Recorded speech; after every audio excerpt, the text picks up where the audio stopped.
O mangá que me fez virar leitor para sempre. E o mangá que me fez virar leitor de mangás, galera, não é nem o primeiro mangá que eu tenho, nem o primeiro mangá que eu tive na minha infância, o primeiro mangá que eu comprei, nem talvez o primeiro mangá que eu li. Mas eu estou falando de One Piece. Na verdade, One Piece eu comecei assistindo a animação, galera. Então naquela época eu assistia muito anime, só que a época que o mangá parou, quer dizer, desculpe, que a animação parou pra mim, foi bem no começo da Guerra de Marineford. Então o Ace estava preso lá e eu queria saber o que ia acontecer, né, porque a animação ainda ia demorar pra continuar os episódios, eles tinham entrado meio que em alguns fillers ali, ou fillers, enfim. E aí eu comecei a ler, na época existia o One Piece Project, que eram uns fãs que faziam scans, e eu comecei a ler o One Piece por lá. Isso mostra o porquê que eu acho que a comunidade de scans não tem que ser demonizada como ela é por causa das editoras hoje. Afinal, time, eu acompanhei muito bem essa época. E naquelas épocas, as editoras traziam obras muito pequenas, muitas delas eram canceladas e não tinham continuação. O mercado de mangás era bem fraco, você ia nas bancas e você mal via mangás. Um cenário bem diferente do de hoje, do qual você vai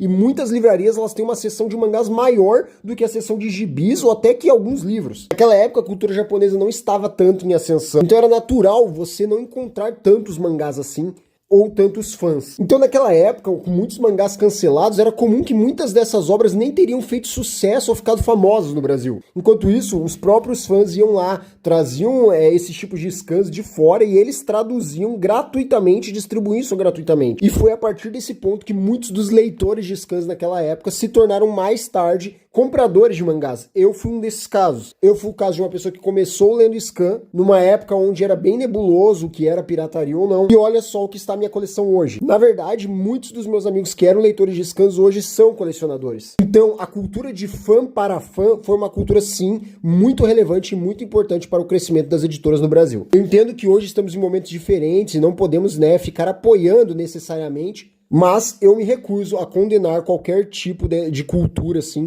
que foi feita de fã para fãs em qualquer época do período da cultura de mangás. Mas One Piece foi um mangá que eu li naquela época, me apaixonei lendo as semanais ali. E foi ali que eu curti ler o mangá. Eu achei tão interessante ver aqueles momentos da animação desenhados, sabe? Ver aqueles momentos em mangá, qual aos poucos eu fui me tornando um leitor assíduo de mangá. Tanto que hoje eu praticamente não assisto anime, mas eu gosto muito de ler mangá. Pra mim tem uma experiência diferenciada, galera. Quando eu leio isso aqui, por exemplo, o cheiro que esse mangá aqui tem me remete ao One Piece. Quando eu pego aqui, eu sinto, folheio as páginas, sinto o cheiro dessas folhas aqui, eu falo, cara, esse é o cheiro de One Piece, porque era o cheiro que eu sentia quando eu tava lendo esse mangá aqui. Pra mim, toda a experiência do ler físico é uma experiência muito rica, porque ela envolve todos os outros sentidos, né? Envolve também o seu tato, o som de passar as folhas, o cheiro e etc. Mas e você? Qual mangá te tornou um leitor de mangá? Qual foi o seu mangá que você leu e te apaixonou?